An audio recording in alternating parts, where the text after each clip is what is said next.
Welcome to another episode on our channel. This is another blast from the past, but before we get to the figure that you've already seen before, but with new information, you know I collect 1/6 scale figures, but I collect other things, and this is something I've collected over time. This is the old catcher's mask, baseball, and a catcher's mitt. Now, I didn't play catcher when I was in high school, but I played shortstop and loved it immensely. I was a left-hander shortstop, which is very unusual. And the first gal from my home team who was ever selected to Blossom Land All-Conference 3 years in a row for my position. I got an honorable mention in my freshman year, and then the other 3 years was selected in that respect. My batting average never fell below 400, and that's because I could do 4 things halfway decently. I could walk. I never swung on the first strike. I always waited for a first strike before I would take a swing. And my second swing would always be not a swing, really. It would be a bunt. I would, if a ball was coming in, I could tell it was a strike. I would send it down third base or first base, and I was a fast runner, so I could make it to first most of the time, even if they knew it was coming, even if they knew me. If they knew me and they played up on me, the other thing I could do was place hit it over their head. So if third base played up on me, I could just place hit it over their head. If first base played up on me, I could place hit it over their head. But sending it down third was more likely to get me to first base on a normal butt because it's a longer throw. And I was, I could steal bases. So if they did the longer throw and they missed, I was off to second base. And with the place hitting, sometimes I could get a double, but I was not a home run hitter. That was not my thing. That was reserved. I was first in the batting lineup. That was reserved for the third and fourth hitters. They were the ones who could pound it out. So I had fun in high school. So what does that all lead to? Well, that leads to the baseball player from Michigan, which is Ty Cobb. All right. So try not to get the glare in here. Ty Cobb. And he apparently was a great baseball player. Of course, you've probably heard of his name. He's associated with the Detroit Tigers, who've won 4 championships since they were a team. They're out of the running now, sadly. But they gave it a good go. Ty Cobb, when he was on the team, they had 3 championships. So they were pretty darn good. So anyway, and that's championships, not as we know it in terms of championships, but back then as they knew it. Ty Cobb was very interesting. So let's pause and get the figure next to the picture. We'll be right back. So Ty Cobb was born in 1886, 21 years after the end of the Civil War. He died in 1961, 100 years after the beginning of the Civil War. He was 74 when he died. He was very well known as a baseball player, ranked 3rd out of 100 baseball players. Very well known. One source said he broke 9,000 Major League Baseball records. I didn't believe that. And another source said 90, and that seemed more plausible that he could have broken 90 records.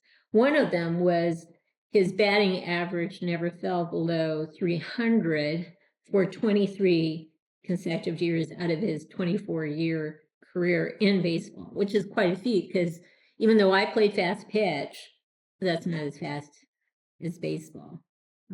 I don't believe, even back then. So He was good. Now, he and Babe Ruth had a rivalry. Babe Ruth was a home run hitter, and he didn't believe that was the way to go. He believed that, you should bunt. Hello. You should get on base. So he was probably a place hitter, a bunter. He was very aggressive on the bases. One of the records he had was getting on first, stealing second, stealing third, and stealing home 4 times in his career.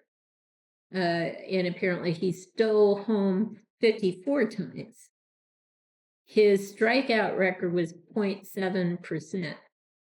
And just to kind of put it into perspective, Babe Ruth, who is left-handed, this was his first strikeout. Babe Ruth's first strikeout was with Ty Cobb, who's a left-handed batter. So, and Babe Ruth struck him out 6 other times. So 7 altogether, which accounted for 1.5% of all his strikeouts. So he had a very low strikeout rate, which is amazing, absolutely amazing. Now, they got it wrong with this figure in that they have a mitt that would have been like my mitt as a left-hander. So they have him as a left-handed thrower. He was a left-handed batter, but he threw with his right hand. And he wrote with his right hand, which suggests to me that he was naturally left-handed and was converted in these 2 domains to being right-handed, because that's kind of what they did back then. They didn't see left-handers as being natural. But interestingly enough, Babe Ruth, who pitched, who was a pitcher, was left-handed. So he's a left-handed batter, great left-handed batter. That's what he was known for, his batting, his ability to score runs, but his fielding wasn't too hot. And again, I think that's because he wasn't playing the way he was designed to be good at as a left-hander. He was playing as a right-hander as a center fielder. And he was eventually moved to right field, from what I understand, looking over the history. He had the highest number of fielding errors in the American League, and the second highest number of fielding errors as a center fielder. So as great as he was in terms of batting, he was not so good in terms of fielding. But he was very ambitious and very good in terms of being aggressive in the batting domain, and definitely contributed to the Tigers' success during his lifetime there. He was also not very well liked by his teammates, so that probably tells you something about him. He was called racist at times, but chances are he just wasn't a likable person and didn't like a lot of people. He was very jealous of people who were more successful than him, so he was probably somewhat of a narcissist, but he was a good player. Anyway, this is a Kenner starting lineup outfit. I didn't know where it came from before, and doing some research today, I found out it's from Kenner, Hasbro. Starting lineup, old-time baseball player uniforms. I found out on eBay once, it didn't come in a box, the figure, just the uniform and the head, and it was a god-awful head. It's sort of akin to what Soldiers of the World did in terms of producing heads. Very, nothing special, kind of hideous head sculpts, actually. So one of the things I wanted to do was, when I saw the outfit, was ditch the head sculpt and try to find a head sculpt that looked like Ty Cobb here. And I eventually did find a head sculpt.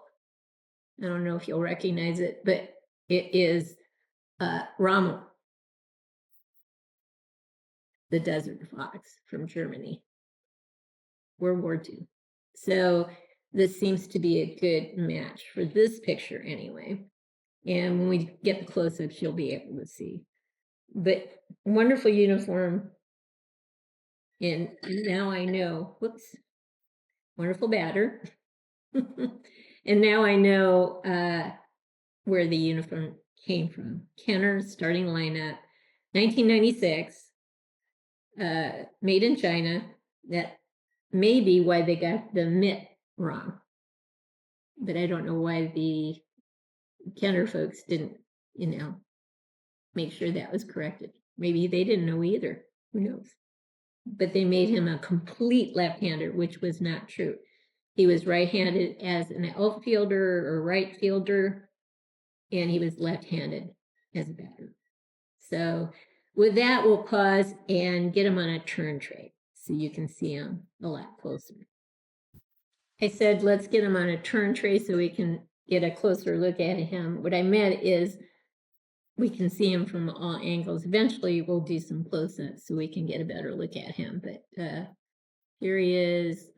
And it's quite a nice, I really like the uniform. When I first saw it, I thought it was great. And I immediately thought Ty Cobb. It didn't have a box, that particular one. It was all loose. I had no idea that it was patterned after Ty Cobb. And I had no idea Ty Cobb was a left-handed hitter and probably a natural left-hander. All I know is that it had a baseball mitt designed for a left-hander. And I thought that was kind of unusual. So Ty Cobb did not go through my brain at that point in time. So I'm glad I looked it up. They are still available on eBay. If you're a Detroit Tigers fan and you want to recreate this look for KENNER, 1/6 scale, vintage, old time, Tigers uniform, that sort of thing, do those kinds of searches. You'll find some right now on eBay. So I thought they were pretty rare, but they're apparently not as rare as I thought. So it's KENNER starting lineup, 1996. All right. So there you go. Now we'll pause and get tighter close-ups of him from here on up. So we are back. I'll bring this picture back in. You can see this is not a bad look for this guy. So Rommel actually has the facial features that line up with this particular picture of Ty Cobb in his younger years. So I think it works pretty good. So again, if you're thinking about duplicating Ty Cobb, I would go with the Rommel head sculpt. All right, so let's go around and see him from all around.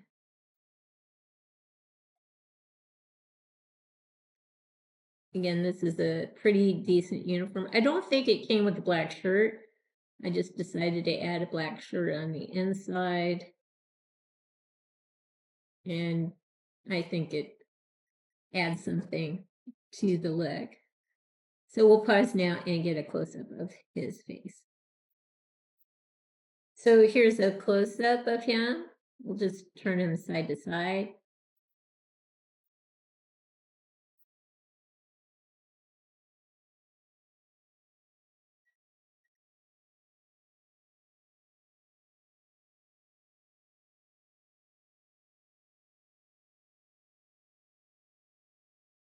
And there you go. Here's one last look at Ty Cobb, our figure of the day. I hope you've liked what you've seen. If you have, consider giving us a thumbs up and subscribing to our channel. In the meantime, everyone, please have a great day.